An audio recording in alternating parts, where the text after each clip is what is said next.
Saan mo dinala ang wallet ko? Ang matinis na boses na yon ay parang bubog na tumusok sa tainga ni Maya. Napapaligiran siya ng mga empleyadong nakatingin sa kanya, mga matang mapanghusga na para bang isa siyang maruming basahan sa gitna ng nagkikintabang sahig ng lobby ng Alcazar Prime Tower. Sagot! Sigaw ni Ma'am Cynthia, ang supervisor, habang dinuduro siya. Kanina lang, bago ka maglinis dito, sinadya pa ng isang empleyado na matapunan ng kape ang sahig. Ngayon naman, wallet ko ang nawawala. Baka naman modus mo na yan. Naramdaman ni Maya ang pag-iinit ng kanyang mga pisngi. Napayuko siya. Pinipigilan ang mga luhang nagbabadyang tumulo. Ang trabahong ito, ang lahat sa kanya. Ito ang bumubuhay sa kanyang nanay na may sakit at sa dalawa niyang nakababatang kapatid. Kung mawawala ito, hindi niya alam kung saan siya pupulutin. Hindi po ako ang kumuha, ma'am. Halos pabulong niyang sabi. Ang boses ay nanginginig. Naglinis lang po ako. Huwag ka nang magsinungaling. Bawat salita ay parang sampal. Gusto niyang magpaliwanag, pero walang lumalabas sa kanyang bibig. Sa mga mata nila, isa lang siyang hamak na janitress, isang anino na nagwawalis ng kanilang mga kalat. At ngayon, isa na siyang magnanakaw. Tatawagin ko na ang security. Ire-report kita sa pulis. Sa narinig, tuluyan nang nanlambot ang mga tuhod ni Maya. Pulis? Paano na ang pamilya niya?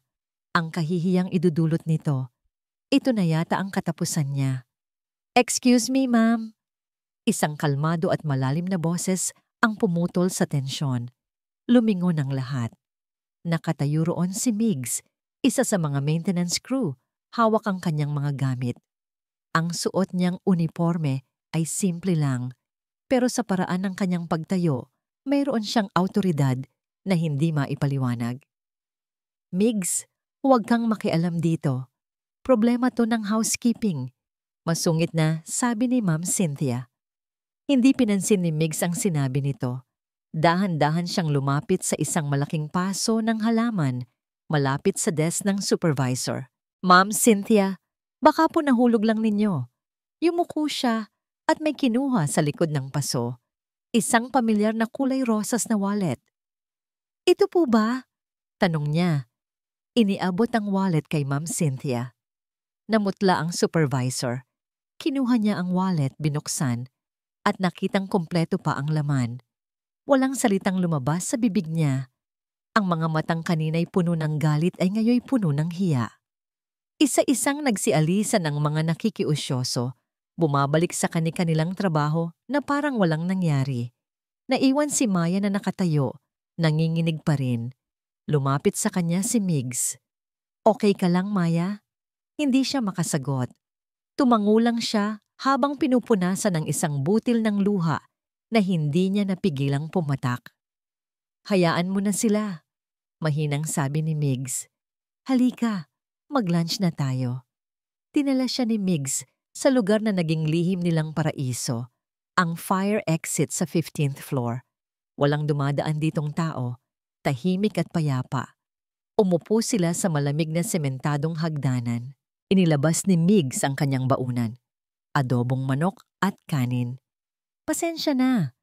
Ito lang ang dala ko. Sabi niya habang hinahati ang pagkain sa dalawang lalagyan. Iniabot niya ang isa kay Maya. Kumain ka na. Sa bawat subo ng pagkain, unti-unting nawawala ang bigat sa dibdib ni Maya. Sa lahat ng tao sa gusaling ito, si Migs lang ang nakakakita sa kanya bilang isang tao, hindi bilang isang uniforme. Salamat, Migs, sabi niya. Kung hindi ka dumating, hindi ko alam ang gagawin ko. Ngumiti si Migs, isang nangiting nagpapagaan sa lahat ng problema sa mundo. Wala yon. Alam ko namang hindi mo magagawa yon. May tiwala sa boses niya. Isang bagay na kailanman ay hindi naramdaman ni Maya mula sa iba. Dito, sa tabi ni Migs, pakiramdam niya ay ligtas siya. Pakiramdam niya ay may halaga siya. Nang matapos silang kumain, may kinuha si Migs mula sa kanyang bulsa, isang maliit na bar ng tsokolate. Para sa'yo, sabi niya, inaabot ito kay Maya. Pampatanggal ng sama ng loob, ngumiti si Maya. Isang tunay na ngiti. Sa unang pagkakataon, sa buong araw na yon, kinuha niya ang tsokolate. Sa pag-abot niya, nagdikit ang kanilang mga daliri. Isang munting kislap ng kuryente ang gumapang sa kanyang braso. Nagkatitigan sila. Sa mga mata ni Migs, may nakita siyang hindi niya pa nakikita dati. Isang kakaibang lambing at paghanga. Parang huminto ang oras. Bigla, isang malakas na kalabog ang bumasag sa kanilang sandali. Bumukas ng malakas ang pinto ng fire exit mula sa itaas na palapag. Gulat na napabitiw si Maya sa tsokolate. Napatalon sila pareho ni Migs at mabilis na tumayo. Ang mga puso nila ay kumakabog ng sabay. Isang security guard ang pumasok. Ang muka ay nagtataka nang makita sila. Anong ginagawa niyo rito? Bawal tumambay sa fire exit. Sabi ng gwardiya, ang boses ay umalingaw-ngaw sa makitid na espasyo. Pasensya na po, sir. Nagpahinga lang kami saglit. Mabilis na sagot ni Migs. Kumukuha ng 2 bote ng tubig mula sa kanyang bag. Nag-deliver lang po ako ng tubig. Paalis na rin kami. Tiningnan sila ng gwardiya mula ulo hanggang paa. Tila sinusuri kung nagsasabi sila ng totoo. Sa huli, tumango ito. Sige, bilisan nyo lang. At muli itong umalis. Isinarado ang pinto ng may kalakasan. Nakahinga sila ng maluwag, ngunit ang mahika ng sandaling iyon ay biglang naglaho, napalitan ng alanganin. Kinuha ni Maya ang nahulog na tsokolate at ngumiti ng pilit. Salamat dito, Migs. Kailangan ko na ring bumalik sa trabaho. Tumango si Migs, may bahid ng panghihinayang sa kanyang mga mata. Sige Maya, mag-iingat ka. Habang naglalakad palayo si Maya, hindi niya maiwasang hawakan ang kanyang mga daliri. Ramdam pa rin niya ang init ng balat ni Migs. Ang simpleng pagdikit ng kanilang mga kamay ay nag-iwan ng marka sa kanyang puso. Isang pangakong sana ay hindi mapako. Ang mga sumunod na araw ay naging isang serye ng mga ninakaw na sandali. Ang kanilang paraiso ay hindi na lang sa fire exit. Minsan, ito ay nasa isang tahimik na sulok ng basement parking. Minsan, ito ay nasa mabilis na pag-uusap sa service elevator. Bawat segundo na kasama niya si Migs ay parang isang hiyas na itinatago niya sa kanyang puso. Isang gabi, malakas ang buhos ng ulan. Katatapos lang ng shift ni Maya at nakita niyang halos lahat ng kanyang mga kasamahan ay nakauwi na. Nag-aalala siya kung paano siya uuwi ng walang payong. Paglabas niya ng pinto ng empleyado, nakita niya si Migs na naghihintay sa ilalim ng isang maliit na silong. Hawak ang isang malaking itim na payong. Migs? Gulat na tanong ni Maya. Bakit nandito ka pa? Akala ko, maaga ang out mo? Hinihintay kita. Simpleng sagot niya, na para bang iyon ang pinakanatural na bagay sa mundo. Alam kong wala kang payong. Halika, ihahatid na kita. Naglakad sila sa ilalim ng iisang payong. Ang kanilang mga balikat ay halos magkadikit. Ang tunog ng ulan na pumapatak sa payong ay parang musika. Sa gitna ng malamig at basang gabi, naramdaman ni Maya ang isang kakaibang init. Hindi ito galing sa panahon, kundi galing sa lalaking katabi niya. Kinabukasan, sa kanilang araw ng pahinga, niyaya siya ni Migs na kumain sa labas. Ito ang kanilang unang opisyal na date. Dinala siya ni Migs sa isang maliit na karinderya malapit sa kanilang lugar. Ang amoy ng nilulutong pagkain at ang ingay ng mga taong nag-uusap ay malayo sa katahimikan at karangyaan ng Alcazar Tower. Pero para kay Maya, ito ang pinakakomportabling lugar sa buong mundo. Habang kumakain sila ng mainit na sinigang, nagkwento si Mig. Alam mo Maya, may pangarap ako. Sabi niya, ang mga mata ay nagniningning. Gusto kong magtayo ng sarili kong repair shop. Maliit lang, pero sa akin. Yung kaya kong ayusin ang kahit anong sira, mula sa cellphone hanggang sa washing machine. Napangiti si Maya. Gusto niya ang paraan ng pagkukwento ni Migs. Simple, tapat at puno ng pag-asa. Sa mundo kung saan ang mga tao ay nangangarap ng kayamanan at kapangyarihan, ang pangarap ni Migs ay tila isang dalisay na hiling. Sigurado akong magagawa mo yan, sabi ni Maya. Napakagaling mo sa lahat ng bagay. Ikaw, sabi ni Migs, ano ang pangarap mo? Natigilan si Maya. Kailan nga ba ang huling beses na nangangarap siya para sa sarili? Gusto ko lang bigyan ng magandang buhay ang pamilya ko at makahanap ng lugar kung saan ako rerespetuhin. Tinitigan siya ni Migs.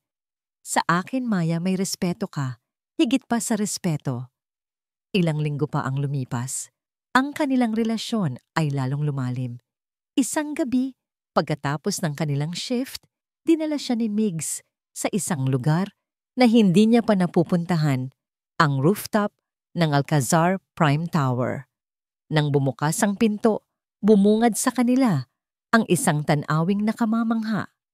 Ang buong Makati ay nasa ilalim ng kanilang mga paa. Isang karagatan ng kumikinang na mga ilaw. Ang ganda! Bulong ni Maya, hindi maalis ang tingin sa tanawin. Hindi kasing ganda mo, sagot ni Migs, na nakatitig pala sa kanya. Naramdaman ni Maya ang pamumula ng kanyang mukha. Lumapit si Migs sa kanya. Dahan-dahan, hinawakan niya ang pisngi ni Maya. Naramdaman niya ang malakas na kabog ng kanyang dibdib. Mas malakas pa sa ingay ng trapiko sa ibaba.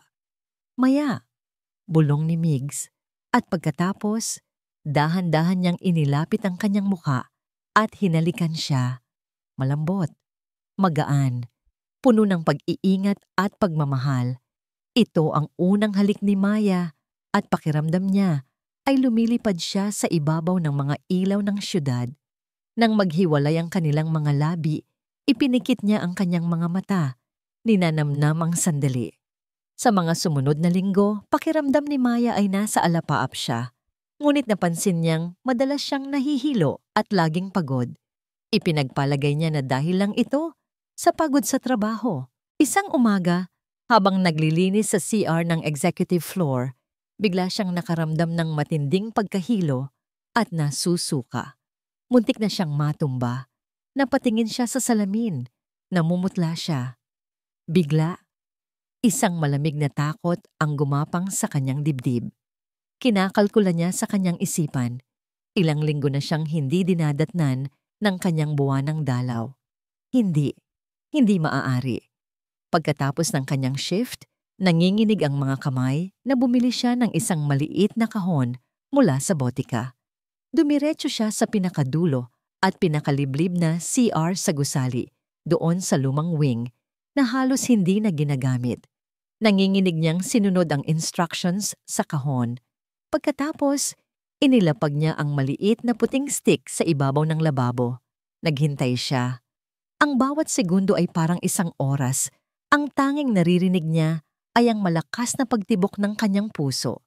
Pagkalipas ng 3 minuto, dahan-dahan niyang dinampot ang pregnancy test. Napasinghap siya. Ang kanyang mga mata ay nanlalaki. Sa nakikita, 2 pulang linya. Malinaw na malinaw. Nabitawan niya ito. Ang maliit na piraso ng plastik ay lumikha ng isang malakas na tunog nang bumagsak ito sa sahig. Isang tunog na sumira sa katahimikan at sa buong mundo ni Maya. Nakatitig lang si Maya sa 2 pulang linya sa sahig. Parang huminto ang pag-ikot ng mundo. Paulit-ulit na tumatakbo sa isip niya ang mga salitang, "Buntis ako, buntis ako." Ang simpleng katotohanan yon ay sabay na nagdulot ng matinding takot at isang di maipaliwanag na kagalakan sa kanyang puso. Magkakaanak kami ni Migs, isang maliit na bunga ng kanilang pagmamahalan. Pero paano? Paano niya bubuhayin ang isang bata sa sahod niyang kulang pa para sa kanyang pamilya? Paano nila palalakihin ito sa isang mundong napakadaya? Ang kagalakan ay dahan-dahang nilamon ng pangamba.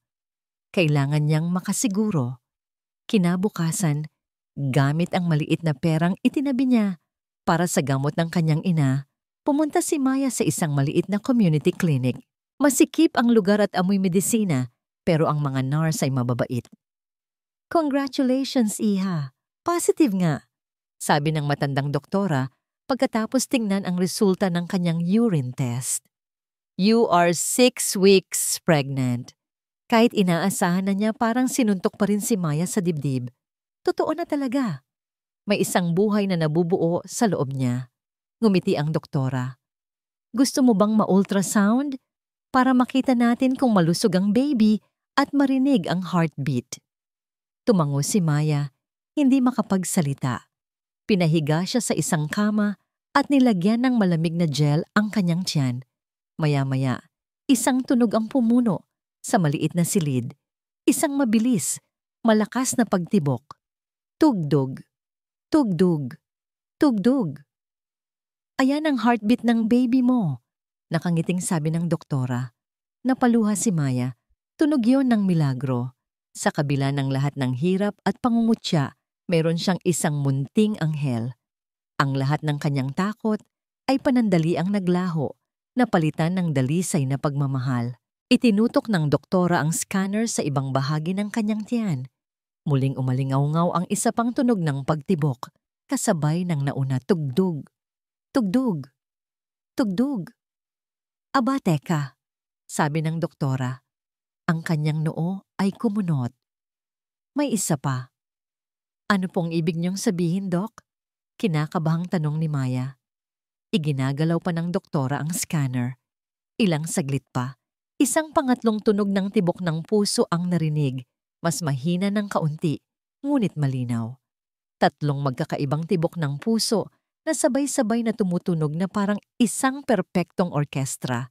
Nanlaki ang mga mata ng doktora. Tumingin siya sa monitor, tapos kay Maya, tapos pabalik sa monitor. Ineng, sabi ng doktora, ang boses ay puno ng pagkamangha. Hindi lang isa ang baby mo, hindi rin 2. Ipinakita niya kay Maya ang screen. May 3 maliliit na kumukurap na tuldok.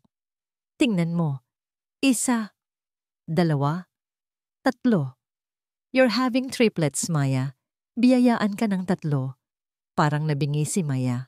3? 3 sanggol. Ang isang sanggol ay sapat ng isang malaking pagsubok. Pero 3. Biglang bumalik ang lahat ng kanyang takot. Triple ang bigat. Triple ang lakas. Nanginginig siyang umalis sa klinika. Hawak ang isang maliit na larawan mula sa ultrasound. 3 maliliit na batik sa isang madilim na litrato. 3 buhay. 3 responsibilidad. Naglakad siya pa uwi na parang lutang. Ang ingay ng mga busina at ang sigawan ng mga tao sa kalye ay hindi niya naririnig. Ang nasa isip niya lang ay kung paano niya ito sasabihin kay Migs. Matutuwa ba siya? O matatakot at iiwan siya? Napahawak siya sa kanyang tiyan.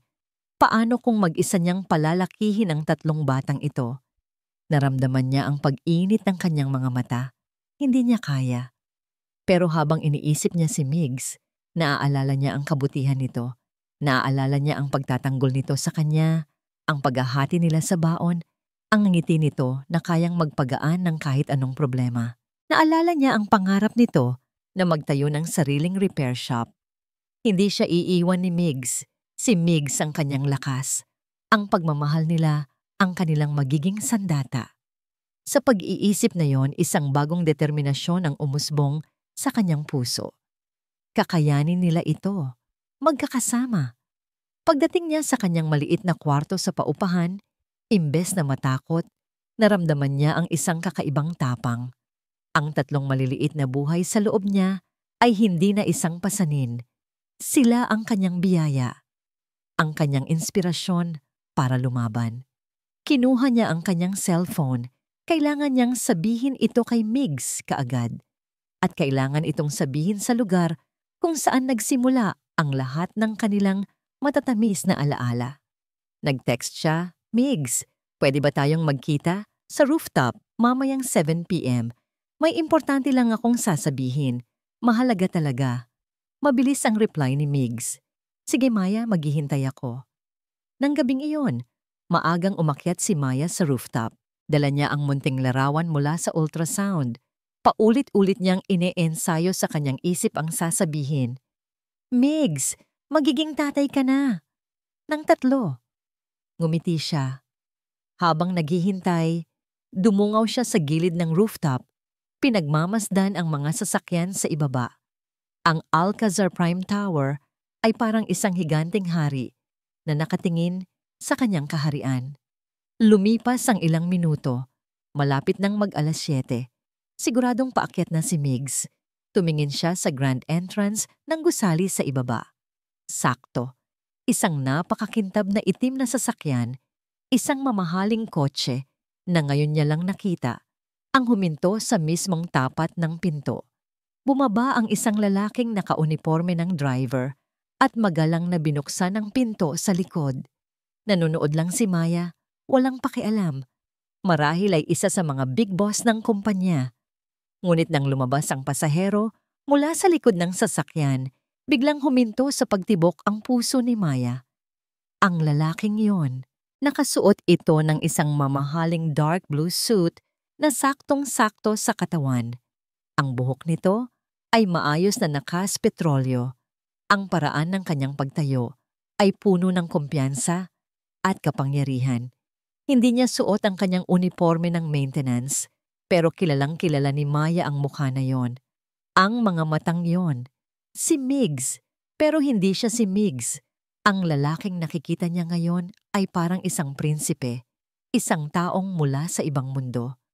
At habang nakatingin si Maya mula sa itaas, litong-lito at hindi makapaniwala, nakita niya ang isa sa mga board of directors ng kumpanya na nagmamadaling sumalubong dito, yumuko ng bahagya at sinabing, "Good evening, Sir Miguel Sagando."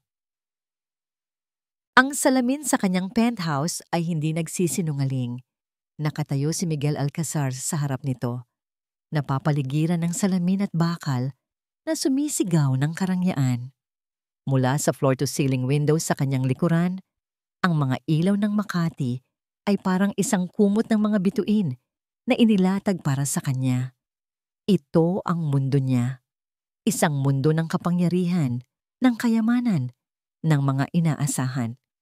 Dahan-dahan niyang hinubad ang asul na uniforme ng maintenance. Ang tela ay medyo magaspang, amoy grasa at pawis. Ito ang damit ni Migs. Ang damit ng lalaking malayang nakangiti, nakikipaghatian ng baon, at nakakatanggap ng isang matamis na halik sa rooftop nang walang anumang nakatagong interes. Inilapag niya ito sa isang silyang gawa sa mamahaling katad, kung saan ito ay mukhang isang dayuhan. Pagkatapos, isinuot niya ang kanyang tunay na balat. Isang puting-puting damit, isang sutlang kurbata, at isang suit na nagkakahalaga ng higit pa sa isang taong sahod ni Maya. Ang malamig at mabigat na bigat ng kanyang Rolex na relo sa kanyang pulso ay parang isang posas. Tumingin siyang muli sa salamin. Ang nakatingin pabalik sa kanya ay hindi si Migs. Ito si Miguel Alcazar, ang CEO. Ang lalaking may responsibilidad sa libu-libong empleyado. Ang lalaking nakatali sa pangalan ng kanyang pamilya. Isang kasinungalingan. Ang buong pagkatao niya sa harap ni Maya ay isang malaking kasinungalingan. Hindi niya nakaya ang bawat ngiti, bawat tawa, bawat hawak ng kamay ni Maya ay parang mga tinik na tumutusok sa kanyang budhi. Mahal niya si Maya, mahal na mahal. At dahil mahal niya ito, kailangan nitong malaman ang katotohanan. Kahit na ang katotohanan yon ang wawasak sa kanila. Nag-text siya kay Maya, pinapupunta ito sa isang maliit at pribadong parke na pag-aari ng kanilang korporasyon. Isang lugar na neutral, malayo sa kanilang dalawang magkaibang mundo. Pagdating niya doon, nakita niya si Maya na nakaupo sa isang bench. Yakap ang sarili, laban sa lamig ng gabi. Ang simpleng kagandahan nito ay lalong nagpabigat sa kasalanan sa kanyang dibdib. Bakit kailangan niyang sakta ng isang taong ganito kadalisay? Maya, tawag niya. Lumingon si Maya at ang nangiti sa mga labi nito ay unti-unting nawala nang makita ang kanyang suot. Ang mga mata nito ay puno ng pagtataka. Sinusuri siya mula ulo hanggang paa. Migs, anong suot mo? Tanong nito. Ang boses ay puno ng pagkalito. Umupo si Miguel sa tabi niya. Pero may 1 metrong pagitan. Maya, may kailangan akong sabihin sa'yo. Matagal ko na tong gustong sabihin pero naduwag ako.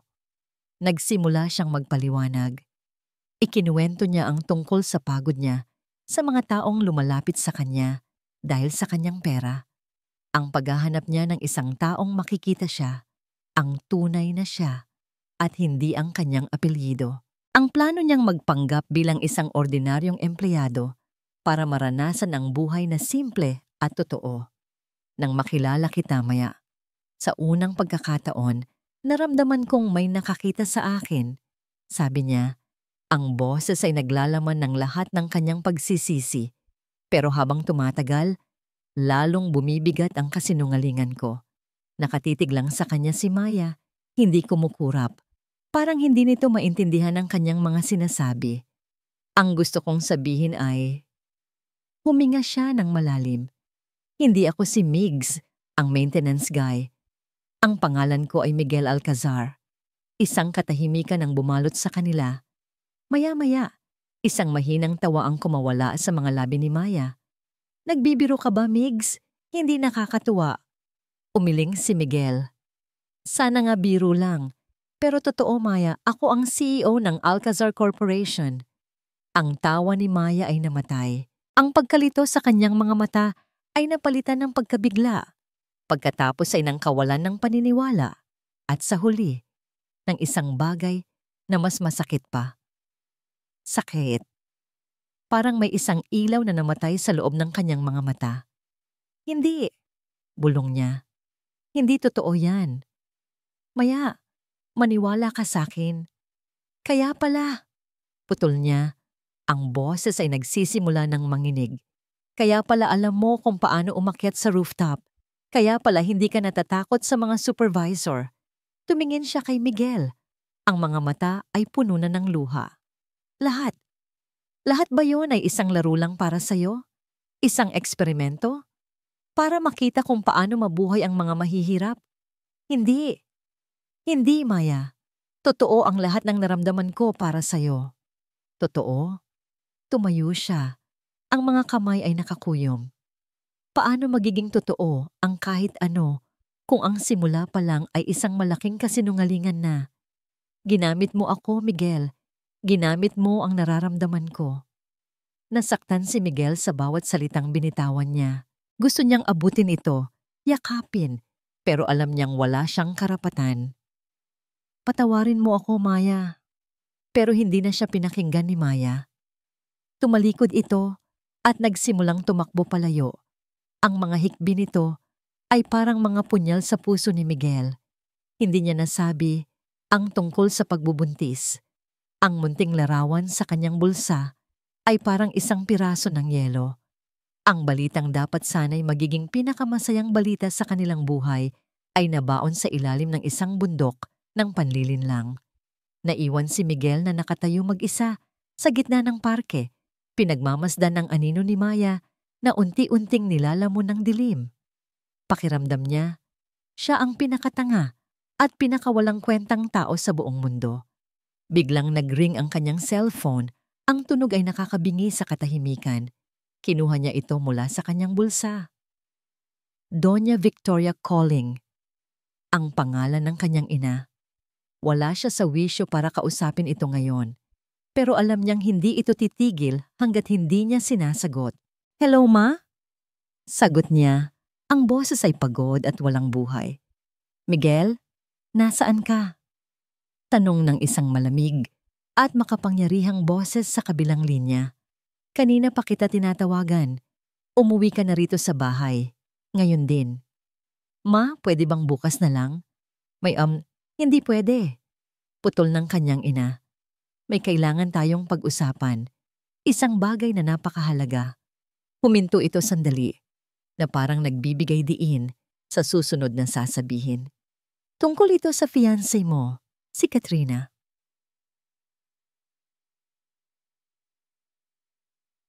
Ang 4 na sulok ng kanyang inuupahang kwarto ay parang mga pader ng kulungan na unti-unting lumalapit para ipitin siya.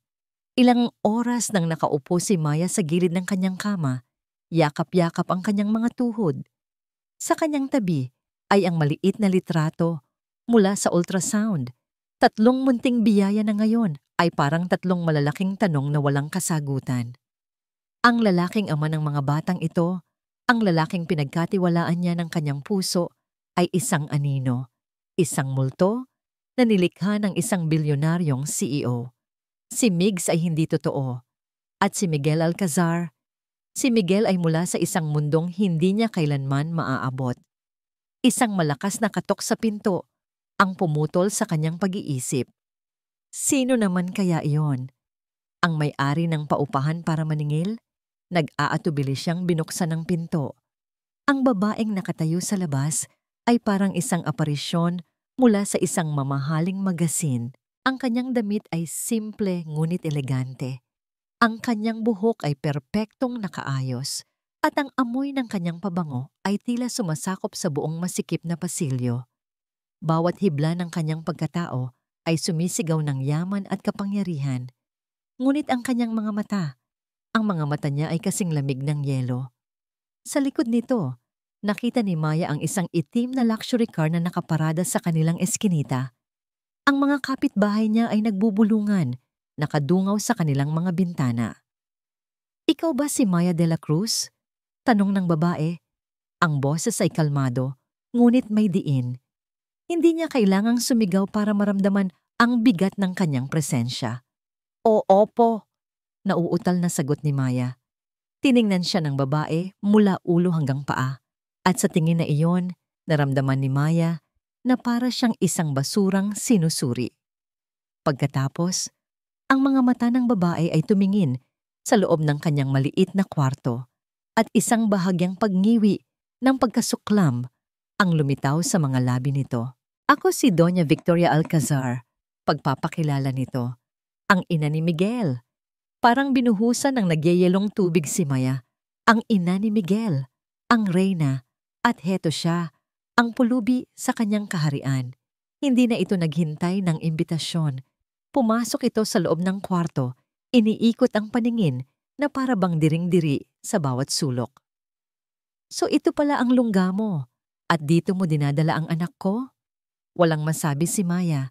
Ang dila niya ay parang nakatali. Huminto si Doña Victoria sa harap niya. "Huwag na tayong magpaligoy-ligoy pa, iha. Alam ko na ang lahat. Magkano ka?" Ang tanong ay parang isang matunog na sampal sa mukha ni Maya. "Pipo? Magkano ang kailangan mo para layuan mo ang anak ko?" Sabi ni Doña Victoria, binuksan ang kanyang mamahaling handbag at naglabas ng isang checkbook. 100,000? Kalahating milyon? Sabihin mo lang ang presyo mo. Ituring mo na itong bayad sa serbisyo mo. Sa mga salitang yon, ang takot ni Maya ay biglang napalitan ng isang nag-alab na galit. Serbisyo? Presyo? Ito ba ang tingin nila sa kanya? Isang babaeng mabibili. Napahawak siya sa kanyang tiyan. Ang 3 maliliit na buhay sa loob niya ang nagbigay sa kanya ng lakas. "Wala po kayong karapatang insultuhin ako sa sarili kong pamamahay," mariing sabi ni Maya. Ang boses ay nanginginig, ngunit buo. Tinaasan siya ng kilay ni Doña Victoria, tila nagulat sa kanyang biglaang tapang. "At sino ka para sabihin sa akin yan? Isa ka lang hamak na janitress na umaakit sa isang bilyonaryo. Huwag kang magkunwari na malinis ka." Pinunit ni Doña Victoria ang isang tseke at inilapag ito sa maliit na mesa. 1,000,000. Kunin mo yan at maglaho ka na parang bula. Huwag ka nang magpapakita pa kay Miguel, kailanman. Tinitigan ni Maya ang tseke. Ang halagang yon ay kayang bumago sa buhay ng kanyang pamilya. Kayang bumili ng bahay, ng gamot, ng lahat ng hindi nila naranasan. Ngunit kapalit nito ay ang kanyang dignidad, ang kanyang pagkatao. Dahan-dahan, kinuha ni Maya ang tseke. Ngumisi si Doña Victoria, isang ngisi ng tagumpay. Ngunit hindi ito itinago ni Maya. Sa harap mismo ng ina ni Miguel, Pinunit niya ang tseke. Una sa 2, pagkatapos ay sa 4, hanggang sa maging maliliit na piraso na lang ito. Hindi po ako bayaran, sabi ni Maya. Ang bawat salita ay may bigat. At hindi mabibili ng pera ninyo ang pagkatao ko. Ang mukha ni Doña Victoria ay nag-apoy sa galit. Ang kapal ng mukha mo, sigaw nito. Sino ka sa akala mo? Magsisisi ka sa ginawa mong ito. Tandaan mo yan. Tumalikod si Doña Victoria at nagmarcha palabas ng kwarto. Iniwan si Maya na nanginginig sa galit at sakit. Nang magsara ang pinto, doon pa lang siya nang hina. Napasandal siya sa pader, humihingal. Ilang sandali pa, may kumatok ulit. Nag-aalinlangan, binuksan niya ito.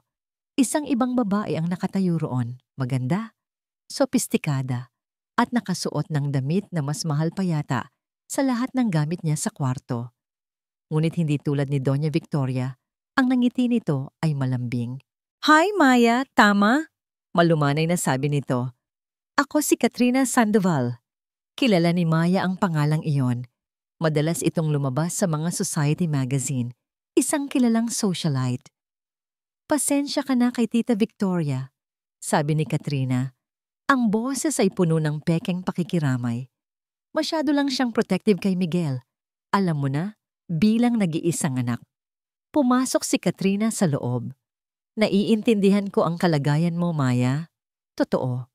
Pero, kailangan mo ring maintindihan na magkaiba ang mundo natin. Si Miguel, nakatadhana siyang mamuno sa isang imperyo. At ako ang babaeng pinalaki para maging reyna sa tabi niya. Ang bawat salita ni Katrina ay malambing. Pero mas matalas pa sa kutsilyo. Hindi siya naninigaw. Hindi siya nangiinsulto. Ngunit ang mensahe ay malinaw. Wala kang lugar dito. Ginawa ko lang ito para sa'yo. Pagpapatuloy ni Katrina. Para hindi ka na mas masaktan pa. Habang maaga, bumitaw ka na. Para sa kabutihan ng lahat. Ngumiti ito. Isang perpektong nangiti na hindi umaabot sa kanyang mga mata. At umalis na. Naiwan si Maya na tulala. Kung ang mga salita ni Doña Victoria ay isang bagyo, ang mga salita ni Katrina ay isang lason na dahan-dahang gumagapang sa kanyang sistema. Tumingin siya sa paligid ng kanyang kwarto. Ang lugar na dati niyang itinuturing na kanlungan ay parang isa na ngayong hawla. Tama sila. Hindi siya nabibilang sa mundo ni Miguel. Isang matinding pagkahilo ang biglang dumapo sa kanya. Umikot ang kanyang paningin. Narinig niya ang isang malakas na ugong sa kanyang mga tainga. Napahawak siya sa mesa para suportahan ang sarili, pero ang kanyang mga binti ay parang naging sinulid. Ang huli niyang nakita ay ang sahig na papalapit sa kanyang mukha bago nilamon ng kadiliman ang lahat. Ang bawat metro na tinatahak ng sasakyan ni Miguel patungo sa mansyon ng mga Alcazar ay parang 1 kilometro ng pagtitiis. Ang mga salita ng kanyang ina sa telepono ay umuugong sa kanyang isipan. Isang malamig na pangako ng isang paparating na bagyo. Tungkol sa fiancé mo, si Katrina. Alam niya. Kahit paano, nalaman ng kanyang ina ang tungkol kay Maya. Pagpasok niya sa malaking pinto ng kanilang bahay, naabutan niya si Doña Victoria na kalmadong nakaupo sa sala, umiinom ng tsa na para bang naghihintay lang siya sa isang business meeting. Ang kapayapaang yon ang mas lalong nagpakaba kay Miguel. Anong ginawa mo, ma? Bungad niya. Hindi na nag-abalang magtanggal ng kanyang sapatos. Itinaas ni Doña Victoria ang kanyang tingin mula sa tasa. Walang bakas ng gulat sa kanyang mukha. Ginawa ko lang ang nararapat. Ang protektahan ka mula sa mga ahas na gustong pumasok sa pamilyang ito. Pumunta ka sa kanya, sabi ni Miguel. Hindi isang tanong, kundi isang akusasyon. Nanigas ang kanyang panga. Pinuntahan mo si Maya. Oo, sagot ng kanyang ina. Ibinaba ang tasa. At nakita ko mismo ang uri ng babae na kinahuhumalingan mo. Isang babaeng nakatira sa isang lungga, na ang tanging yaman ay ang kanyang ambisyon na makapang-akit ng isang alcazar. Isang nag-aalab na galit ang kumulo sa loob ni Miguel. Hindi mo siya kilala. Hindi mo alam ang pinagdaanan niya. Hindi ko na kailangang alamin, malamig na sabi ni Doña Victoria.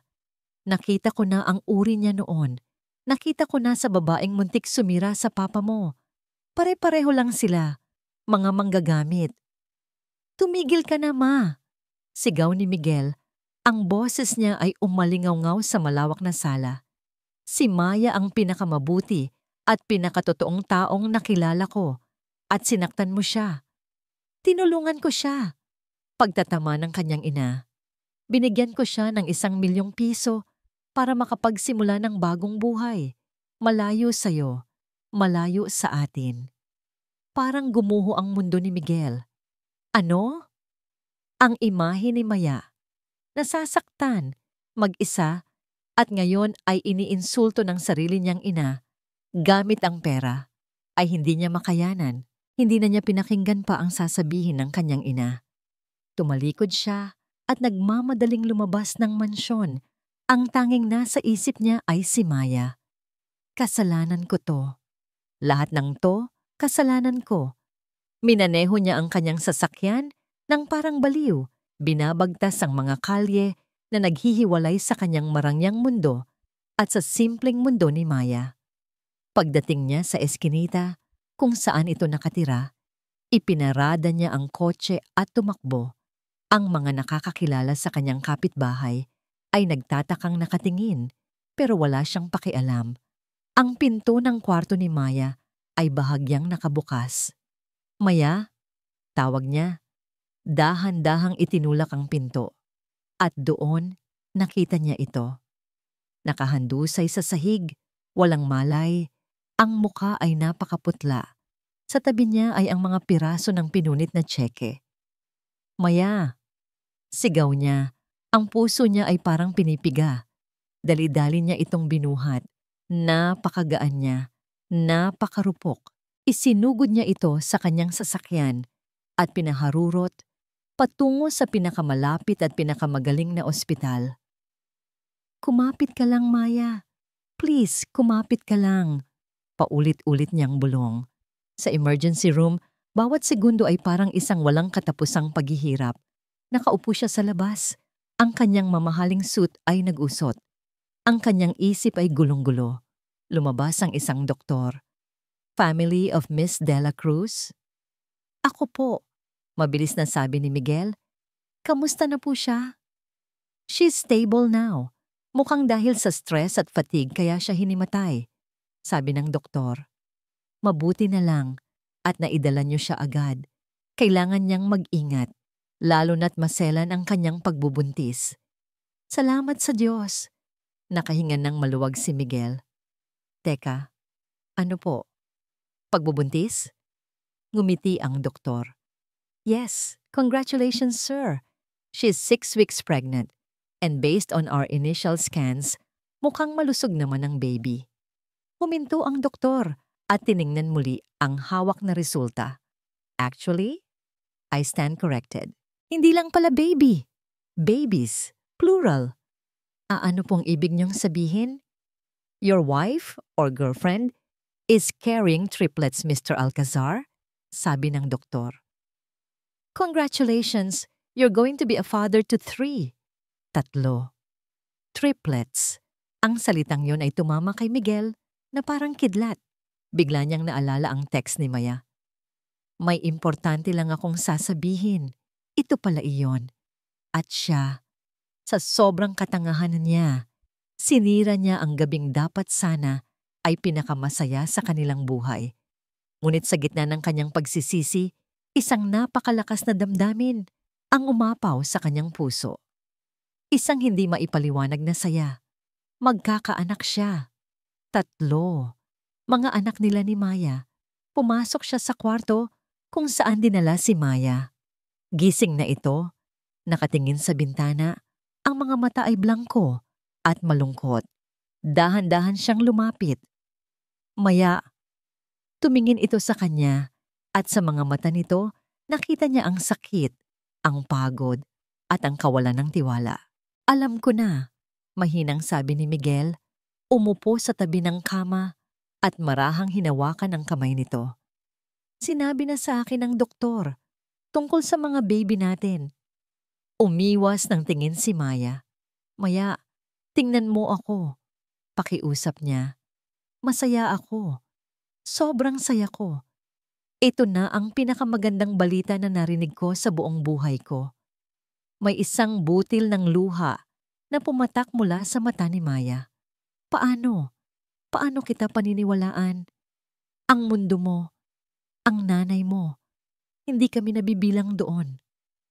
Gagawa ako ng paraan, sabi ni Miguel, hinigpitan ng hawak sa kamay nito. Ako ang bahala. Pangako, proprotektahan ko kayo. Ikaw at ang 3 anak natin, kahit anong mangyari. Pero binawi ni Maya ang kanyang kamay. Ang sakit ng kanyang pagkakanulo ay masyadong sariwa. Ang mga salita, gaano man katamis, ay mga salita lamang. Naiintindihan ni Miguel. Kailangan niyang patunayan ito sa gawa. Lumabas siya ng kwarto para bigyan ito ng espasyo. Ang kanyang puso ay puno ng bagong determinasyon. Ngunit paglabas niya, nag-ring ang kanyang cellphone. Isang numero na hindi nakasave sa kanyang contacts. Sinagot niya ito. Hello? Miguel, hiho. Si Tito Roberto mo ito. Sabi ng isang boses sa kabilang linya. Ang boses ni Roberto Sandoval, ang ama ni Katrina. Nabalitaan ko ang nangyari. Huwag kang mag-alala. Hindi ako galit. Naintindihan kong may mga distraction minsan. Pero sana, huwag mong kalimutan ang napag-usapan natin. Ang merger ng Alcazar at Sandoval Holdings. Nakasalalay ito sa kasal ninyo ni Katrina. Malaking bagay ito para sa kinabukasan ng parehong kumpanya. Ang bawat salita ay isang magalang na paalala. Isang babala na nakabalot sa sutla. Pagkababa niya ng telepono, napasandal si Miguel sa pader. Sa isang banda, si Maya at ang 3 buhay na kailangan niyang protektahan. Sa kabilang banda ang kanyang ina, ang kanyang pamilya, at ang isang kasunduang negosyo na nagkakahalaga ng bilyon-bilyon. Nasa gitna siya ng 2 nag-aapoy na pader at alam niyang malapit na siyang masunog. Pagkalabas ng ospital, ang mundo ni Maya ay naging mas maliit. Hiniling ni Miguel na huwag na muna siyang pumasok sa trabaho. Nagpadala ito ng katulong para alagaan siya at ng mga pagkain na hindi niya kailanman natikman sa buong buhay niya. Ibinigay nito sa kanya ang lahat ng material na bagay na maaari niyang hilingin. Pero ang kulang ay ang tiwala. Araw-araw siyang tinatawagan ni Miguel, nangangako na aayusin niya ang lahat. Pero araw-araw din, nararamdaman ni Maya ang pader sa pagitan nila. Isang pader na gawa sa pera, sa apelyido, at sa isang babaeng nagngangalang Katrina. Isang hapon, habang nag-iisa siya sa kanyang kwarto, may kumatok ulit. Sa pag-aakalang isa ito, sa mga delivery na pinadala ni Miguel, nagulat siya nang makita si Katrina Sandoval na nakatayo sa labas. May dalang isang basket ng mga prutas. Hi, Maya! Bati nito. Ang ngiti ay kasing tamis ng pulot. Nabalitaan ko ang nangyari sa'yo. I'm so sorry. I'm here to apologize for Tita Victoria. Minsan, hindi niya lang talaga mapigilan ang sarili niya. Nag-aalangan si Maya. Ang huling pag-uusap nila ay nag-iwan ng lason sa kanyang isipan. Anong ginagawa mo rito? Gusto ko lang makasiguro na okay ka, sabi ni Katrina. Pumasok sa loob at inilapag ang basket sa mesa. At gusto ko ring tumulong. Sa totoo lang, kinausap ko si Miguel. Sinabi ko sa kanya na hindi tama na basta ka na lang niya itatago dito. Tumingin si Katrina sa kanya nang may kunwaring simpatsya. Maya, alam kong mahirap ang sitwasyon mo. Ayaw mong maging pabigat kay Miguel, tama? Ayaw mong isipin ng mga tao na isa ka lang babaeng nagpapabuntis para sa pera. Tumama ang mga salitang iyon sa puso ni Maya. Iyon mismo ang kinatatakutan niya. Iyon ang ibinubulong ng mga kapitbahay niya tuwing nakikita nila ang mga delivery na dumarating para sa kanya. Naisip ko, pagpapatuloy ni Katrina, na ang pinakamagandang paraan para patunayan sa kanilang lahat na mali sila ay ang tumayo ka sa sarili mong mga paa. Kahit buntis ka, para ipakita na hindi mo kailangan ng pera ni Miguel. Isang butil ng pag-asa ang sumibol sa puso ni Maya. Anong ibig mong sabihin? Nakausap ko ang HR. Meron silang opening para sa isang office assistant sa isang temporary office na ginagamit namin para sa isang lumang project. Magaan lang ang trabaho. Mag-aayos ka lang ng mga files, mag-e-encode ng data. Mas maganda ang sahod kaysa sa pagiging janitress. At higit sa lahat, maipapakita mo kay Tita Victoria na kaya mong buhayin ang sarili mo at ang mga anak mo. Parang isang anghel na hulog ng langit si Katrina. Ito na ang sagot sa kanyang mga dasal. Isang paraan para bawiin ang kanyang dignidad. Isang paraan para patunayan na hindi siya isang gold digger. Talaga? Gagawin mo yon para sa akin? Tanong ni Maya, hindi makapaniwala. Of course, sabi ni Katrina, hinawakan pa ang kanyang kamay. Consider this a peace offering at tulong na rin ng isang babae sa kapwa niya babae. Niyakap ni Maya si Katrina. Salamat. Maraming salamat, Katrina. Kinabukasan, sinundo si Maya ng isang sasakyan at dinala sa isang hiwalay na gusali, malayo sa Alcazar Prime Tower. Ang opisina ay maliit at halos walang tao. Isang babae ang nag-abot sa kanya ng isang listahan ng mga gagawin. Ito lang ang kailangan mong gawin, sabi ng babae na nagpakilalang assistant ni Katrina. I-copy mo lang lahat ng files mula sa folder na to sa computer papunta sa USB na to. Backup files lang yan para sa archiving. Pagkatapos, pwede ka nang umuwi. Ang trabaho ay simple at halos hindi nakakapagod. Umupo si Maya sa harap ng computer at sinimulan ng pag-copy and paste. Libo-libong mga files. Hindi niya binasa ang mga pangalan nito. Ang nasa isip niya lang ay ang kanyang sahod, ang kanyang mga anak, at ang pag-asang maipagmamalaki siya ni Miguel.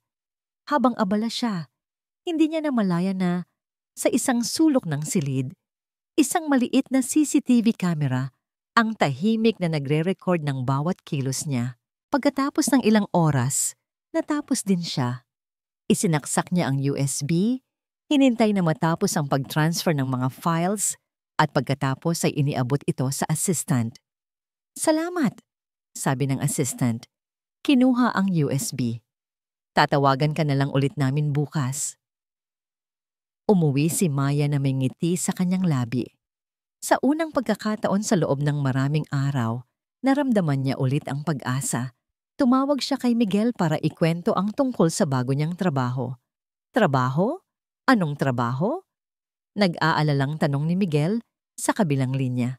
Binigyan ako ni Katrina ng pagkakataon. Masayang sabi ni Maya. Office work. Para patunayan sa nanay mo na. Si Katrina. Biglang tumigas ang boses ni Miguel. Maya, huwag kang magtitiwala sa kanya. Umalis ka na dyan. Please. Pero Miguel, mabait siya. Pagtatanggol ni Maya. Tinutulungan niya lang ako. Narinig niya ang pagbuntong hininga ni Miguel. Sige, mag-usap tayo mamaya. Basta, mag-ingat ka palagi. Pagkatapos ng tawag, medyo nawala ang saya ni Maya. Bakit ayaw ni Miguel kay Katrina? Samantala, sa isang mamahaling restaurant, iniabot ni Katrina ang USB sa isang lalaking nasa edad 50 na may matatalas na mata at isang buhok na nagsisimula ng mamuti. Nandyan na lahat, sabi ni Katrina. Ang kumpletong plano ng Alcazar para sa bago nilang geothermal project, bidding strategies, supplier lists, financial projections, lahat. Ngumisi ang lalaki, si Mr. Alfonso de Vera, ang mortal na kaaway ng mga Alcazar sa negosyo. Magaling. Napakagaling, Katrina. Tandaan mo ang usapan natin, Alfonso. sabi ni Katrina. Ang boses ay malamig at seryoso. Ililigtas mo ang Sandoval Holdings mula sa pagkalugi at sisiguraduhin mong ang lahat ng ebidensya ay ituturo ang janitress na yon. Kinuha ni Mr. De Vera ang USB at inilagay sa kanyang briefcase. Huwag kang mag-alala. Pagkatapos ng gabing ito, ang pangalan ni Maya de la Cruz ay magiging kasing kahulugan ng salitang corporate spy. At si Miguel, mawawalan siya ng tiwala sa kahit sinong nagmumula sa laylayan. Iiwanan niya ang babaeng iyon at mapapasa iyo siya. Ngumiti si Katrina, isang ngiting kasing talas ng lason. Iyan mismo ang plano. Ang conference room ng Alcazar Corporation ay puno ng tensyon. 12 miyembro ng board of directors ang nakaupo sa paligid ng isang mahabang mahogany table. Ang kanilang mga mukha ay seryoso at walang emosyon, tulad ng mga estatwang bato. Sa gitna nila, si Miguel Alcazar ay nakatayo sa dulo ng mesa. Ang kanyang mga kamay ay nakapatong sa ibabaw nito. Ang kanyang mga buto, sa daliri, ay namumuti sa higpit ng pagkakasara. Sa malaking screen sa likod niya ay ang headline mula sa isang kilalang business journal. Alcazar Geothermal Project Bid. Sinabotahe, De Vera Corp wins billion-peso contract. Ang balita ay sumabog na parang bomba kaninang umaga. Ang proyektong pinaghirapan nila ng 6 na buwan, ang proyektong magiging korona ng tagumpay ng Alcazar Corp ngayong taon, ay biglang napunta sa kanilang pinakamalaking katunggali. Ang bid na inilatag ni Alfonso de Vera ay perpektong-perpekto para talunin ang sa kanila, na para bang nabasa nito ang bawat card na hawak nila. May nag-leak, may traidor sa loob ng kumpanya. Anong nangyari, Miguel? Tanong ni Mr. Hernandez, isa sa mga pinakamatandang miyembro ng board. Paano nila nalaman ang eksaktong figures natin? Nagsasagawa na kami ng internal investigation, sir. Sagot ni Miguel. Ang boses ay kalmado, ngunit may bigat. At hindi kami titigil hanggat hindi namin nahahanap ang may kasalanan. Sa tabi ng mesa, nakaupo si Doña Victoria. Ang mukha ay parang isang maskara ng yelo. Sa tabi naman niya ay si Katrina.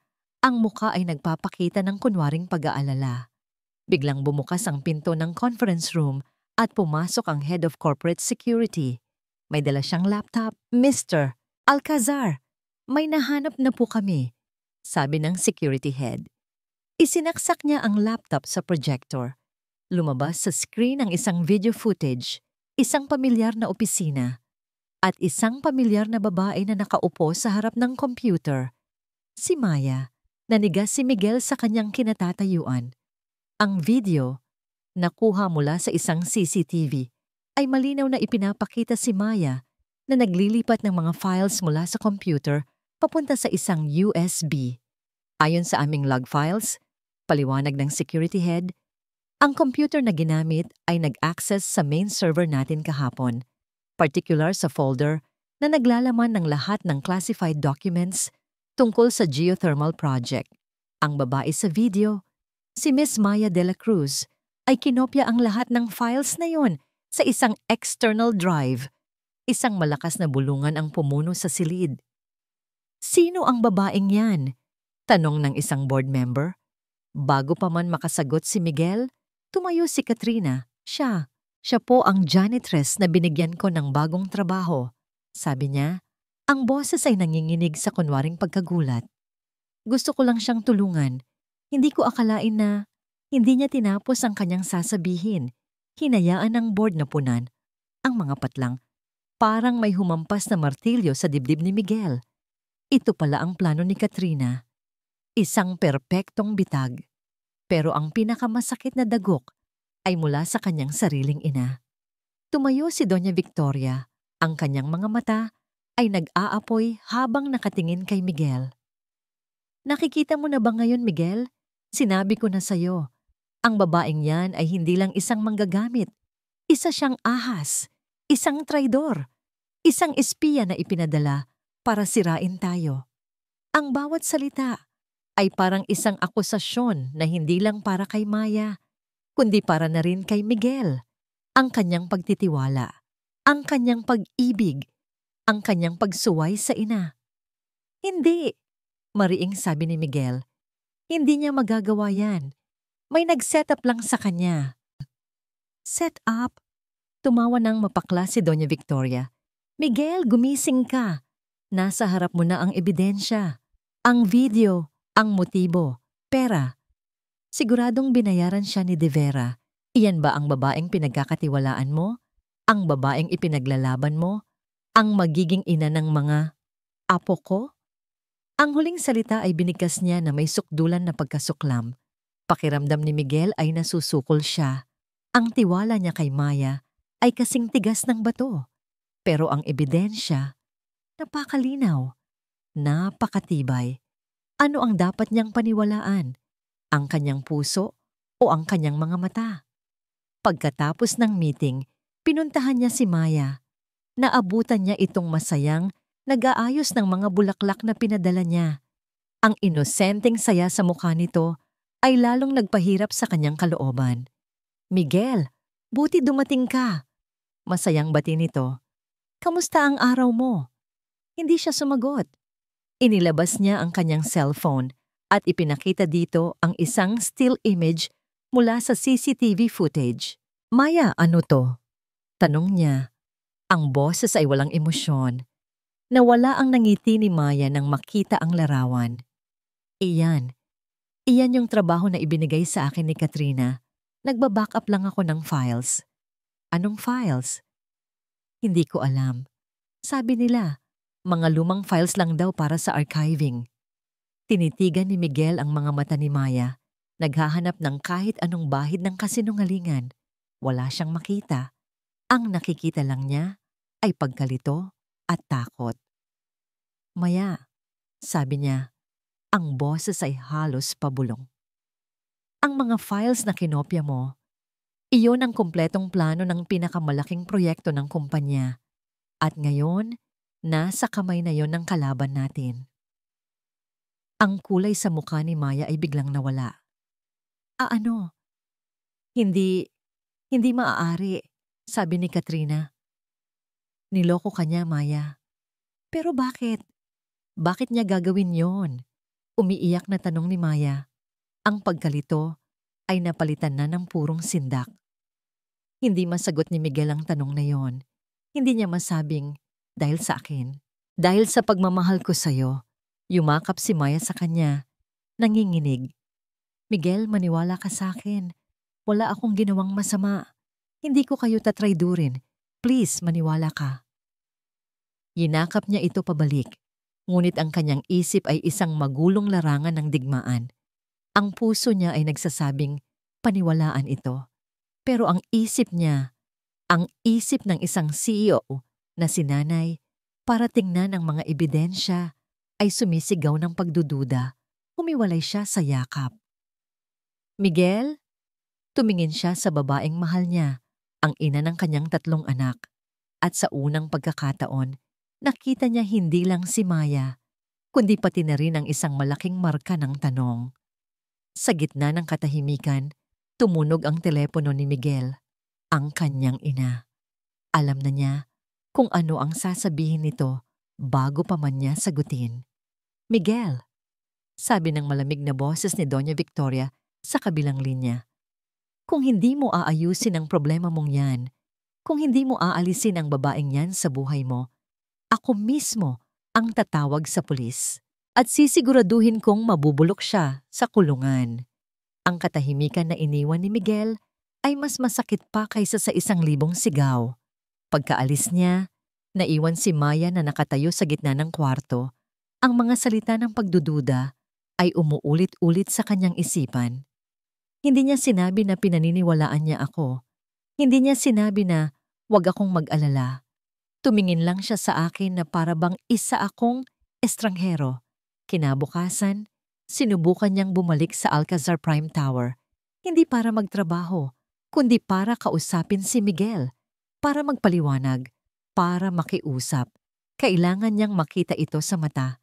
Kailangan niyang iparamdam dito na nagsasabi siya ng totoo. Ngunit pagdating pa lang niya sa entrance ng mga empleyado, hinarang na siya ng 2 security guard. "Pasensya na, ma'am," sabi ng isa, hindi makatingin ng diretso sa kanyang mga mata. "May utos po galing sa itaas. Bawal na po kayong pumasok sa building." "Pero, kailangan ko lang kausapin si Sir Miguel," pakiusap ni Maya. "Sandali lang." "Wala na po kaming magagawa, ma'am. Utos po yan ni Doña Victoria," sabi ng isa pa. Ang boses ay matigas. Sa gilid ng kanyang mga mata, nakikita ni Maya ang ibang mga empleyado na nagbubulungan habang dumadaan. Ang mga tingin nila ay puno ng panghuhusga.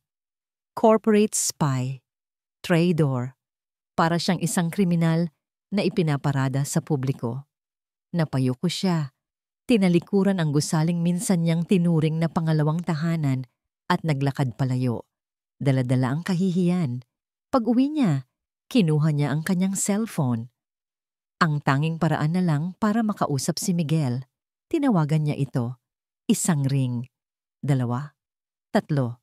Nagring ito nang nagring hanggang sa maputol ang linya. Sinubukan niya ulit, ganoon pa rin. Inulit niya. At inulit pa. Ang bawat hindi sinasagot na tawag ay parang isang pako na ibinabaon sa kanyang puso. Hindi na siya naniniwala sa akin. Ang katotohanan yon ay mas masakit pa sa galit ni Doña Victoria, mas masakit pa sa panloloko ni Katrina, ang pagdududa ng taong mahal niya, ng ama ng kanyang mga anak, ang siyang tuluyang pumatay sa kanyang pag-asa. Humiga siya sa kama. Hindi siya kumain. Hindi siya uminom. Nakatitig lang siya sa kisame habang ang luha ay tahimik na dumadaloy sa gilid ng kanyang mga mata. Ang 3 buhay sa loob niya ay ang tanging nagbibigay sa kanya ng dahilan para huminga. Pero sila rin ang dahilan ng kanyang matinding takot. Paano niya poprotektahan ang mga ito kung siya mismo ay wasak na wasak? Kinagabihan, may kumatok sa kanyang pinto. Hindi ito marahas tulad ng kay Doña Victoria o maingat tulad ng kay Katrina. Ito ay isang maikli, formal, at walang emosyon na katok. Nag-aalangan siyang binuksan ito. Isang lalaking nakasalamin at may dalang itim na briefcase ang nakatayo sa labas. "Miss Maya de la Cruz?" tanong ng lalaki. Ako po," sagot ni Maya. "Ako si Attorney Reyes," sabi nito. Iniabot sa kanya ang isang makapal na brown envelope. "Pinadala ako ng legal department ng Alcazar Corporation. Ito po ay isang summons para sa inyo." Summons? Hindi niya naintindihan ang salita, pero ang tunog nito ay nagdulot ng lamig sa kanyang buong katawan. Nanginginig niyang kinuha ang envelope. Ano po ito? "Iyan po ay isang formal na reklamo," paliwanag ng abogado. Ang boses ay parang makina. "Kinasuhan po kayo ng Alcazar Corporation ng corporate espionage at theft of trade secrets. Kailangan niyo pong humarap sa korte sa petsang nakasaad dyan." Korte? Kaso? Bawat salita ay parang isang suntok sa kanyang sikmura. Binuksan niya ang envelope. Ang mga dokumento sa loob ay puno ng mga salitang hindi niya maintindihan, pero nakita niya ang kanyang pangalan na paulit-ulit na nakasulat sa tabi ng mga salitang akusado, kriminal, at pagkakakulong. "Hintayin niyo na lang po ang subpena mula sa korte," sabi ng abogado. Pagkatapos ay tumalikod na ito at umalis, na para bang naghahatid lang ito ng isang ordinaryong sulat. Isinara ni Maya ang pinto. Binitawan niya ang mga dokumento. Ang mga papel ay kumalat sa sahig, mga puting ahas na handang tuklawin siya. Ito na ang sinasabi ni Doña Victoria. Tatawag siya ng pulis. Sisiguraduhin niyang mabubulok siya sa kulungan. Napahagulgol si Maya, isang hagulgol na puno ng sakit at kawalan ng pag-asa. Napaupo siya sa sahig, niyakap ang kanyang tiyan, ang kanyang mga anak, ang 3 anghel niya. Paano kung sa kulungan sila ipapanganak? Paano kung doon sila lalaki? Hindi niya papayagan. Tumayo siya, Ang mukha ay basang-basa ng luha. Isang desisyon ang nabuo sa kanyang isipan. Isang desisyon na isinilang mula sa purong desperasyon. Aalis siya. Tatakas siya. Pumunta siya sa kanyang maliit na aparador at kinuha ang isang lumang bag. Walang direksyon. Walang plano. Ang mahalaga ay makalayo. Makalayo sa mga Alcazar, sa mga Sandoval, sa mga kaso, sa lahat ng sakit. Pupunta siya sa isang lugar kung saan hindi siya makikita ni Numan. Bubuhayin niya ang kanyang mga anak ng mag-isa, sa kapayapaan. Habang nanginginig niyang inilalagay ang iilang damit niya sa loob ng bag, may kumatok na naman sa pinto. Nanigas siya. Ang pulis. Nandito na sila para kunin siya. Dahan-dahan siyang lumapit sa pinto. Ang puso niya ay dumadagundong sa kanyang dibdib. Sumilip siya sa maliit na butas. Isang delivery man na nakauniforme. Nagtataka, binuksan niya ang pinto. "Para po sa inyo, ma'am," sabi ng lalaki. Iniabot sa kanya ang isang malaki at eleganteng sobre na kulay cream. Kinuha ito ni Maya. Ang papel ay makapal at mamahaliin. Sa likod, mayroong isang gintong selyo na may nakaukit na letrang A. Isinara niya ang pinto at tinitigan ang sobre. Kanino ito galing? Maingat niyang binuksan ito. Sa loob, isang napakagandang invitation card ang kanyang nakita. Naka-emboss sa ginto ang mga salita. "You are cordially invited to celebrate the 50th anniversary gala of the Alcazar Corporation." Nakalagay ang petsa, oras at lugar. Ang grand ballroom ng isang 5-star hotel. Isang event para sa mga pinakamayayaman at pinakamakapangyarihang tao sa bansa. Bakit siya nakatanggap nito? Sigurado, isang pagkakamali lang. Pero sa ilalim ng card, may maliit na nakasulat. Nakaprint sa isang eleganteng script. "This invitation was sent upon the specific request of the office of the CEO, Miguel Alcazar." Nabitawan ni Maya ang kanyang bag. Ang mga damit ay kumalat sa sahig. Nakatayo siya sa gitna ng kanyang magulong kwarto. Hawak ang isang imbitasyon sa isang mundong nagtakwil sa kanya. Isang imbitasyon mula mismo sa lalaking sumira sa kanyang puso at ayaw sumagot sa kanyang mga tawag. Ano ang ibig sabihin nito? Isa na namang bitag? Isang bagay na iba pa? Ang Grand Ballroom ng The Peninsula Manila ay parang isang eksena mula sa pelikula. Ang mga dambuhalang chandelier ay kumikinang na parang mga diamante sa kalangitan. Ang mga bisita na nakasuot ng kanilang pinakamamahaling mga gown at tuxedo ay nag-uusap habang hawak ang mga baso ng champagne. Ang himig ng isang string quartet ay marahang lumulutang sa hangin. Nakatayo si Miguel Alcazar, malapit sa entablado. Ang kanyang mukha ay isang perpektong maskara ng pagiging isang maginoong host. Nginingitian niya ang mga bumabati. Nakikipagkamay siya sa mga kasosyo sa negosyo. Pero sa loob-loob niya, ang kanyang sistema ay puno ng kaba at adrenaline. Ito na ang gabi. Ang gabi kung saan tatapusin niya ang lahat. Ang mga nakaraang araw ay isang impyerno para sa kanya. Ang hindi pagsagot sa mga tawag ni Maya ay parang pagtusok sa sarili niyang puso. Ngunit kailangan niyang gawin iyon. Kailangan niyang paniwalain ang kanyang mga kaaway, ang kanyang ina, si Katrina, si Alfonso de Vera, na nagtagumpay sila. Natuluyan na nilang sinira ang tiwala niya kay Maya. Sa likod ng mga ngiti at pakikipag-usap, lihim siyang kumilos. Ginamit niya ang lahat ng kanyang yaman at koneksyon para mag-imbestiga. Nag-hire siya ng pinakamagaling na private investigator sa bansa. At dahan-dahan, nabuo ang larawan. Ang mga bank transfer sa pagitan ni De Vera at ng isang shell company na konektado sa mga Sandoval. Ang mga phone records sa pagitan ni Katrina at ng assistant na nagbigay ng USB kay Maya. Lahat ng piraso ay nandyan na. Ngayong gabi, pagsasama-samahin niya ang mga ito. "Miguel, anak," sabi ni Doña Victoria, lumapit sa kanya. Mukha itong isang reyna sa suot nitong emerald green na gown. Mabuti naman at natauhan ka na. Tingnan mo ang paligid. Ito ang mundo mo. Ito ang nararapat sa'yo. Ngumiti lang si Miguel. Opo, ma. At si Katrina. Patuloy ng kanyang ina. Itinuro si Katrina na nakikipag-usap sa ilang mga socialite. Tingnan mo kung gaano siya kaganda at kaelegante. Siya ang perpektong reyna para sa'yo. Dumating si Katrina, kumapit sa braso ni Miguel.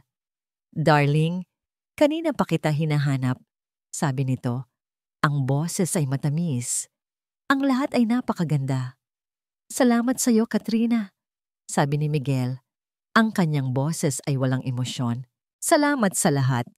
Isang kakaibang nangiti ang sumilay sa labi ni Katrina.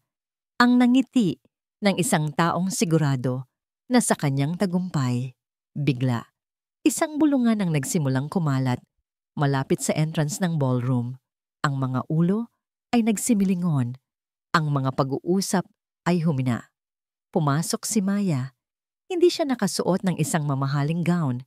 Ang suot niya ay isang simpleng puting bestida na binili niya noon para sa isang binyag, ang pinakamatinong damit na mayroon siya. Hindi siya nakaayos. Ang kanyang buhok ay nakatali lang. Ngunit sa kanyang pagpasok, ang kanyang simpleng presensya ay parang isang puting ilaw sa gitna ng kadiliman. Ang kanyang mga mata ay hinahanap lamang ang isang tao. Si Miguel. Nang magtama ang kanilang mga paningin, parang huminto ang buong mundo para kay Miguel. Nakita niya ang sakit at pagod sa mga mata nito. Ngunit nakita rin niya ang tapang. Dumating siya. Sa kabila ng lahat, dumating pa rin siya. Naging yelo ang mukha ni Doña Victoria. Anong ginagawa ng babaeng yan dito? Pabulong niyang sabi. Puno ng galit. Ang nangiti ni Katrina ay naglaho. Napalitan ng pagkabigla. Naglakad si Maya papasok. Hindi pinapansin ang mga matang nakatitig sa kanya. Ang mga bulungang parang bubuyog. Sinalubong siya ni Katrina. Maya, anong ginagawa mo rito? Paano ka nakapasok? May imbitasyon ako. Simpleng sagot ni Maya. Imposible, sabi ni Katrina. Bigla, aksidente niyang natabig ang hawak niyang baso ng red wine. Ang pulang likido ay tumilapon lahat sa puting bestida ni Maya. Lumilikha ng isang malaking mantsa na parang dugo. Oh my God, I'm so sorry, sigaw ni Katrina. Pero ang kanyang mga mata ay nagsasaya. Ang clumsy ko talaga. Nasira ko ang damit mo. Ang diin sa huling salita ay puno ng insulto. Lumapit si Doña Victoria. Security! Tawag niya. Paano nakapasok ang babaeng ito? Palabasin niyo siya. Dinudumihan niya ang party ko. 2 guard ang mabilis na lumapit at hinawakan ang braso ni Maya. Bitiwan niyo siya. Ang boses ni Miguel ay hindi malakas, ngunit ito ay puno ng awtoridad na nagpatigil sa lahat. Ang string quartet ay tumigil sa pagtugtog. Ang buong ballroom ay natahimik. Naglakad si Miguel palapit. Tiningnan niya ang mga guard. Sinabi kong, bitiwan niyo siya. Agad na binitiwan ng mga guard si Maya. Tumingin si Miguel sa kanyang ina. Ma, panauhin ko siya. Panauhin? Miguel, nababaliw ka na ba? Isa siyang kriminal. Hayaan mo siyang manatili, sabi ni Miguel. Ang kanyang mga mata ay hindi umaalis sa kanyang ina. Dahil ang lahat ng katanungan ay masasagot ngayong gabi. Kinuha niya ang isang table napkin at marahang ipinunas sa mantsa sa damit ni Maya. Hindi nagsalita si Maya ngunit ang kanilang mga mata ay nag-usap.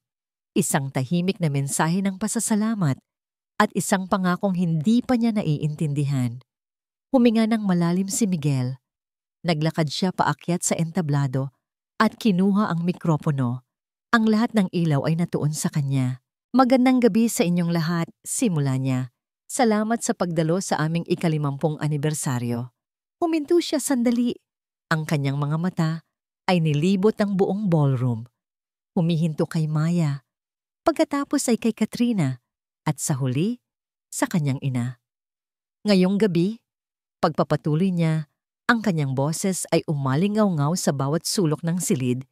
Hindi lang natin gugunitain ang nakaraan. Ngayong gabi ay ilalabas natin ang katotohanan. Nakatayo si Maya sa gitna ng ballroom. Ang mantsa ng red wine sa kanyang damit ay parang isang simbolo ng kahihiyang ipinukol sa kanya. Ngunit habang nakikinig siya sa boses ni Miguel, isang boses na puno ng kakaibang lakas at determinasyon, unti-unti niyang naramdaman na hindi na siya nag-iisa. Nitong mga nakaraang linggo, pagpapatuloy ni Miguel mula sa entablado, ang Alcazar Corporation ay dumanas ng isang matinding pagsubok, isang malaking kaso ng corporate espionage na nagdulot sa atin ng pagkalugi ng bilyon-bilyong piso. Ang mga bulungan ay muling nagsimula. Ang mga mata ng lahat ay pasulyap-sulyap sa pagitan ni Miguel at ni Maya. Ang inisyal na imbestigasyon ay nagturo sa isang tao. Sabi ni Miguel, ang kanyang mga mata ay sandaling tumama kay Maya. Isang tao na nasa pinakamababang posisyon sa ating kumpanya. Isang taong nasa pinakamadaling posisyon para pagbintangan. Naramdaman ni Maya ang paghigpit ng kanyang dibdib, ngunit hindi ako tumigil doon, mariing sabi ni Miguel. Dahil ang katotohanan ay madalas na mas komplikado kaysa sa ipinapakita sa atin. Nagsignal siya sa isang technician sa likod ng ballroom. Bigla, ang malaking screen sa likod ng entablado na kanina'y nagpapakita ng logo ng Alcazar Corp ay nag-iba. Ang unang lumabas ay isang larawan ni Katrina na nakikipagpulong sa isang pamilyar na lalaki sa isang pribadong restaurant. Si Alfonso de Vera, isang malakas na hininga ng pagkagulat ang maririnig mula sa mga manonood. Ang mukha ni Katrina ay biglang namutla na parang papel. Ano to, Miguel? Photoshop yan. Sigaw ni Katrina mula sa kanyang kinatatayuan. Hindi siya pinansin ni Miguel. Hindi lang yan. Sumunod na lumabas sa screen ay ang mga kopya ng bank records. Milyon-milyong piso na inilipat mula sa isang kumpanya na pag-aari ni De Vera papunta sa isang account na nakapangalan sa Sandoval Holdings. Ang pamilya Sandoval ay malapit nang mabankrupt. Paliwanag ni Miguel. Ang kanyang boses ay malamig na parang bakal. At ang kasunduan ay simple lang, ibigay ang mga sekreto ng Alcazar at ililigtas ni De Vera ang kanilang kumpanya. Sinungaling, sigaw ni Katrina. Ang kanyang boses ay nagiging desperado. Walang katotohanan yan. Talaga ba? Tanong ni Miguel. At pagkatapos, isang audio recording ang pinatugtog. Ang boses ni Katrina, malinaw na malinaw, ay umalingaw-ngaw sa buong ballroom. Sisiguraduhin mong ang lahat ng ebidensya ay ituturo ang janitress na iyon. Kung mayroon mang natitirang pagdududa sa isipan ng mga tao na wala na itong lahat, ang katahimikan sa ballroom ay nakakabingi. Ang mukha ni Katrina ay nagbago mula sa pagkaila patungo sa purong takot. Tumingin siya kay Doña Victoria, naghahanap ng tulong, ngunit kahit ang ina ni Miguel ay nakatayo na parang isang estatwang nabasag, hindi makapaniwala sa kanyang narinig. At para sa huling ebidensya, sabi ni Miguel, ang kompletong CCTV footage. Ang video ni Maya na nagkokopy ng files ay muling ipinakita. Ngunit sa pagkakataong ito, may kasama itong footage mula sa ibang anggulo. Isang anggulo na nagpapakita kay Katrina at sa kanyang assistant na nag-uusap sa labas ng opisina bago pumasok si Maya. At pagkatapos, ang video ng assistant na nagdidikta kay Maya kung anong folder ang bubuksan. Malinaw na inosente si Maya. Isang tau-tauhan lamang sa kanilang masamang plano. Ang babaeng ito, sabi ni Miguel, ang kanyang boses ay lumambot habang nakatingin ng diretso kay Maya. Ay walang ibang ginawa kundi magtrabaho ng marangal. Ang babaeng ito na ininsulto, inakusahan at tinapakan ng pagkatao ay ang biktima sa lahat ng ito. At siya rin ang babaeng pinakamamahal ko. Ang huling mga salita ay parang isang bomba ng damdamin na sumabog sa puso ni Maya. Ang lahat ng sakit, lahat ng pagdududa ay biglang naglaho, napalitan ng isang mainit na agos ng pag-unawa at pagmamahal. Naglakad si Miguel pababa ng entablado. Hindi niya pinansin ang kanyang ina. Hindi niya pinansin si Katrina. Naglakad siya ng diretso papunta kay Maya, na para bang silang dalawa lang ang tao sa buong mundo. Huminto siya sa harap nito. Kinuha niya ang kamay ni Maya. "Maya de la Cruz," sabi niya. Ang boses ay malinaw at sapat na para marinig ng lahat. Sa harap ng lahat ng taong ito, sa harap ng lahat ng kasinungalingan at sakit, gusto kong itanong sa'yo ang pinakatotoong bagay na alam ko. Dahan-dahan, lumuhod si Miguel sa isang tuhod. Isang malakas na gasp ang maririnig sa buong ballroom. Inilabas niya ang isang maliit na itim na kahon mula sa kanyang bulsa. Binuksan niya ito at sa loob ay isang simpleng singsing na may isang maliit ngunit napakakinang na diamante. "Patawarin mo ako sa lahat ng sakit na idinulot ko sa'yo," sabi niya. Ang kanyang mga mata ay nagsusumamo. "Patawarin mo ako kung kahit minsan ay nagduda ako, pero hayaan mo akong bumawi sa'yo habang buhay.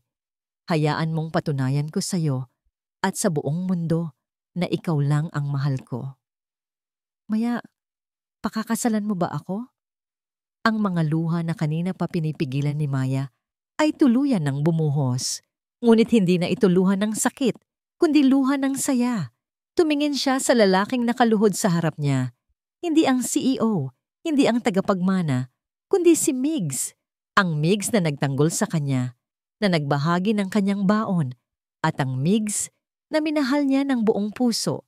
Tumango siya, hindi makapagsalita. "Oo," bulong niya. "Oo, Miguel, oo." Isinuot ni Miguel ang singsing sa kanyang daliri. Tumayo siya at niyakap si Maya ng mahigpit. Isang malakas na palakpakan ang pumuno sa buong ballroom.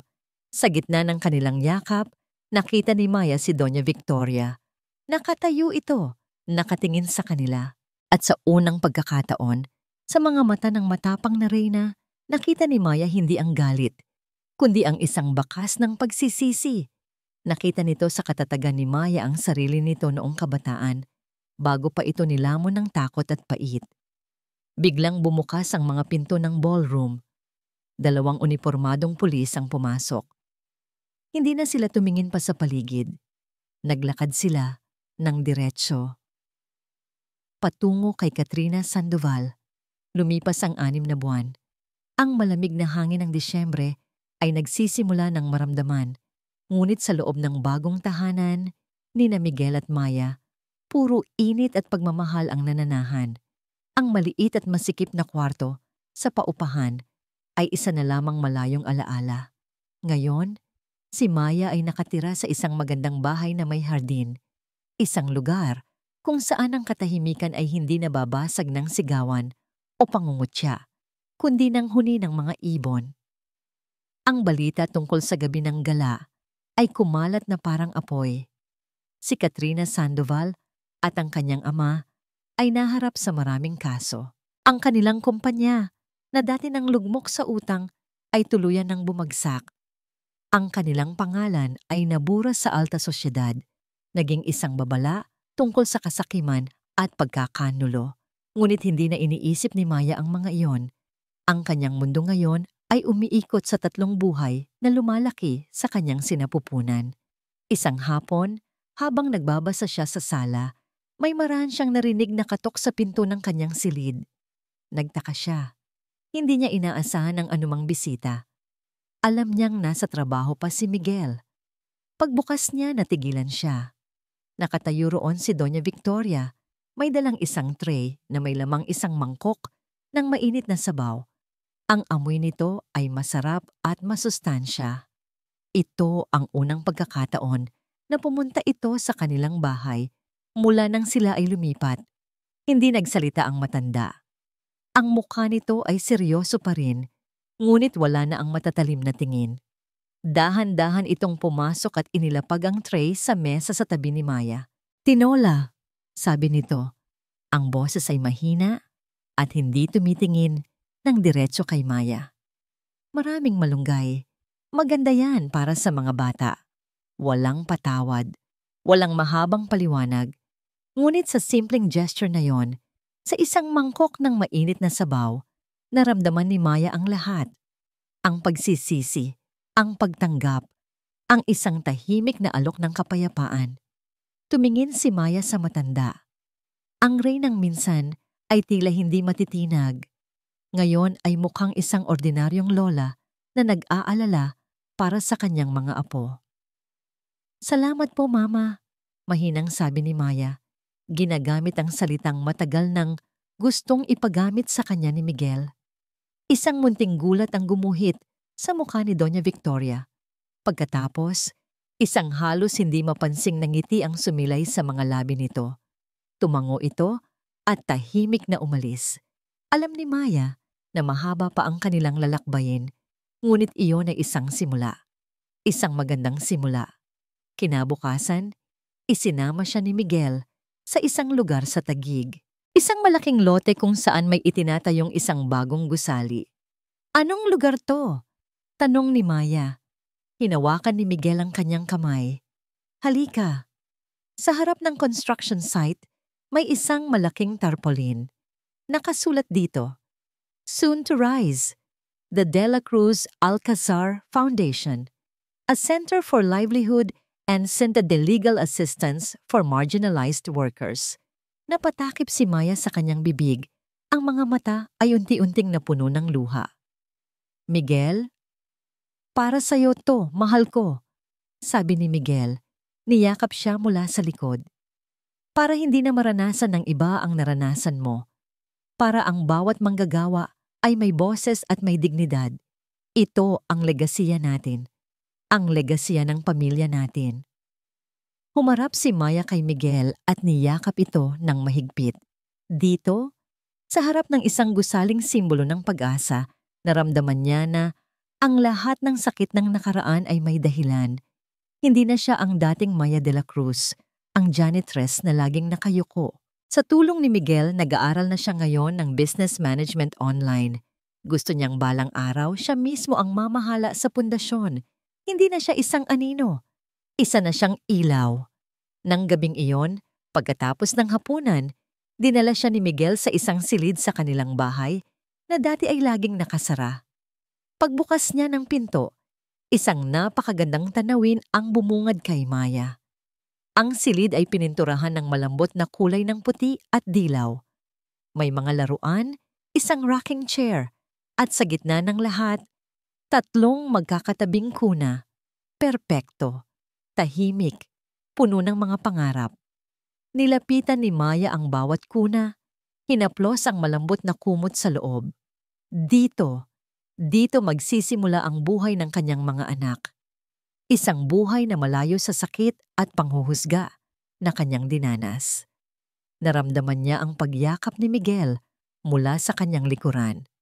Ipinatong nito ang mga kamay sa kanyang malaking tiyan, kung saan naramdaman nila ang sabay-sabay na paggalaw ng kanilang mga anak. "Ang ating munting paraiso," bulong ni Miguel sa kanyang tainga. Ipinatong ni Maya ang kanyang mga kamay sa ibabaw ng mga kamay ni Miguel.